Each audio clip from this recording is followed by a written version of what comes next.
आज ही Doubtnut app download करें। Doubtnut पर होगा अब आपके सभी मैथ्स, केमिस्ट्री, फिजिक्स और बायोलॉजी डाउट्स का सफाया। बस अपने क्वेश्चन की फोटो खींचो, उसे क्रॉप करो और तुरंत वीडियो सोल्यूशन पाओ। Download now. हेलो एवरीवन, आज पढ़ेंगे हम एक रचना जिसका शीर्षक है सूरदास के पद। और यह रचना कक्षा 8 की पुस्तक बसंती से ली गई है और इस रचना के लेखक सूरदास जी हैं। जैसा कि हम शीर्षक से समझ सकते हैं, सूरदास के पद मतलब सूरदास जी की रचना। तो चलिए हम सबसे पहले सूरदास जी का जीवन परिचय जानते हैं। सूरदास का जन्म सन 1468 में उत्तर प्रदेश के मथुरा जिले के रुनकता गांव में हुआ था। ये श्री कृष्ण के परम भक्त हैं और सूरदास जी की जितनी भी रचनाएं, उनकी जितनी भी कृतियां हैं, ये सारी श्री कृष्ण पर आधारित है, क्योंकि वह श्री कृष्ण के अनन्य भक्त थे। ऐसा भी माना जाता है, बहुत सारे विद्वानों में ऐसा मतभेद है कि जो सूरदास जी हैं वह जन्म से अंधे थे। जब सूरदास जी ने अपनी सारी रचनाएं लिखी थी तब वह अंधे थे और वह श्री कृष्ण की भक्ति में ही डूबकर अपनी रचनाओं को लिखते थे। इनकी प्रमुख रचनाएं सूर सागर, सूर सारावली, नल दमयंती, साहित्य लहरी आदि हैं। चलिए अब हम इस पूरी रचना का प्रसंग देखते हैं।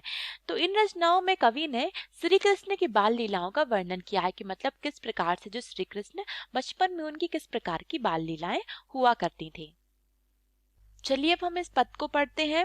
मैया कबही बढ़ेगी चोटी, कितनी बार मोहि दूध पियत भई यह अजहू है छोटी। तू जो कहती बल की बैनी ज्यो है लंबी मोटी, काड़त गोहत नन्हावत जय है नागिन सी भुई लोटी। कांचो दूध पियावत पची पची देती ना माखन रोटी, सूर चिरंजीव वो दो भैया हरि हलधर की जोटी। मैया कबही बढ़ेगी चोटी। तो इस पद में श्री कृष्ण अपनी माँ यशोदा से शिकायत करते हैं कि मैया मेरी चोटी कब बढ़ेगी, तुम मुझे बार बार दूध पिलाते हो, कितनी बार मोहे दूध पियत भाई ये अजहू है छोटी। मैं तो रोज दूध पीता हूँ और फिर भी यह मेरी चोटी अभी तक इतनी छोटी है। तू जो कहती बल्कि बहनी जियो है लंबी मोटी, तुम तो कहती थी कि अगर मैं दूध पीऊंगा तो मेरी जो चोटी है वह लंबी और मोटी हो जाएगी। काड़त गुड़त नन्हावत जय है नागिन सी भुई लोटी, और तुम जब मेरी चोटी लंबी और मोटी हो जाएगी तब तुम मुझसे गूंथोगी और फिर जब मैं नहाऊंगा तो किस प्रकार से जो मेरी चोटी है वह नागिन की तरह लहराएगी। कांचो दूध पियावत पची पची देती ना माखन, और तुम मुझे इसी बात का कह कह के मुझे हर बार कच्चा दूध पिला देती हो, जबकि मुझे तो सिर्फ माखन और रोटी ही पसंद है। सूर चिर जौ दो भैया हरी हलधर की जोटी। और इस अंतिम पंक्ति में सूरदास जी ने श्री कृष्ण और उनके भाई बलदाव जी की प्रेम और उनके स्नेह का वर्णन किया हुआ है। तो इस पूरे रचना में श्री कृष्ण अपनी माँ यशोदा से कहते हैं कि माँ मेरी चोटी कब बढ़ेगी, मेरी जो चोटी है वह कब लंबी होगी। मैं तो बहुत दिनों से दूध पी रहा हूँ लेकिन मेरी चोटी तो बढ़ ही नहीं रही।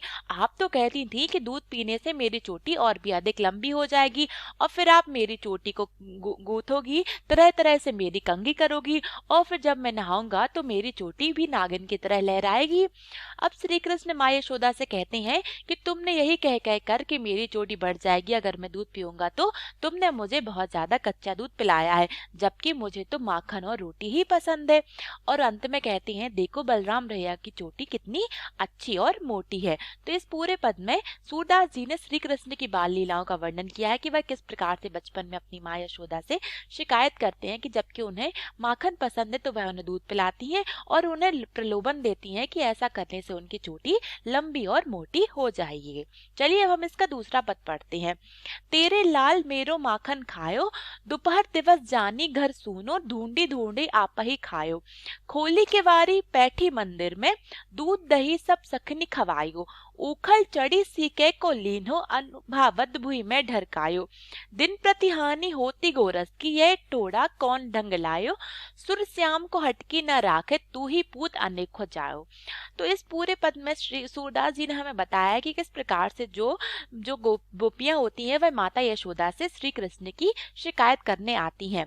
तो अब श्री कृष्ण से श्री कृष्ण जो बाल लीलाएं करते थे वो किस प्रकार से गोपियों के घर से घुसकर उनका माखन चुरा लेते थे, तो ये सब शिकायतें अब वो माँ यशोदा से करने आई हैं और कहती हैं तेरो लाल मेरो माखन खायो, मतलब तुम्हारा जो लाल मतलब तुम्हारा जो पुत्र है वह हम सबका पूरा माखन खा लेता है। दोपहर दिवस जानी घर सूनो, धूड़े धड़ोही आप ही आयो। कि दोपहर में जब वो हमारा घर सूना हो जाता है, जब हमारे घर में कोई नहीं होता, तब वह दूर दूर कर हमारे घर आ जाता है और अपने आप से ही खोली केवारी पैठी मंदिर में दूध दही सब सखनी खवायो। अपने आप से ही वो दरवाजे खोलते हैं। केवारी का मतलब होता है दरवाजा। तो अपने आप से वो दरवाजा खोल लेते हैं और मंदिर में घुस जाते हैं और अपने बाल और मित्र सखा के साथ हमारे घर का पूरा दूध दही सब खत्म कर देते हैं। ओखल चढ़ी सीके को लीन हो, अनभावत भुई में ढरकायो। और वो ओखल पर चढ़कर सीकों की सहायता से पूरा माखन नीचे उतार लेते हैं और फिर हमारे पूरे घर में उस माखन को फैला देते हैं। दिन प्रति हानि होती गोरस की, यह ठोठा कौन ढंग लायो। दिन प्रतिदिन हमारे घर में माखन की, दूध दही की हानि हो रही है और किस प्रकार से आपका ये जो बालक है वह कितना शरारती है, आप कुछ कहती क्यों नहीं।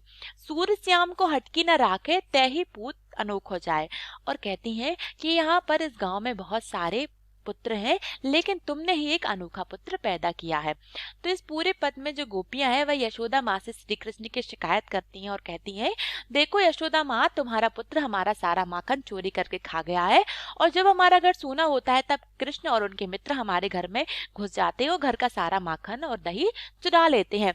किस प्रकार से कान्हा ओखली पर चढ़कर पूरा माखन जमीन पर गिरा देता है और उसके सारे मित्र और खुद श्री कृष्ण भी उस माखन को खा लेते हैं और उनसे कहती हैं कि आपका पुत्र बहुत शरारती है, रोज हमारा नुकसान कर देता है, आप उसे रोकती क्यों नहीं। इस गांव में बहुत सारे बच्चे हैं, लेकिन आपका ही एक अनोखा पुत्र है जो हम सभी को बहुत अधिक परेशान करता है, हमारा बहुत अधिक नुकसान करता है। चलिए हमारे पद यहीं पर समाप्त होते हैं। धन्यवाद। क्लास 6 से 12 से लेके नीट, IIT, जेई मेंस और एडवांस के लेवल तक 10 मिलियन से ज़्यादा स्टूडेंट्स का भरोसा। आज ही डाउनलोड करें डाउटनेट ऐप या व्हाट्सएप कीजिए अपने डाउट्स 8400 400 400 पर।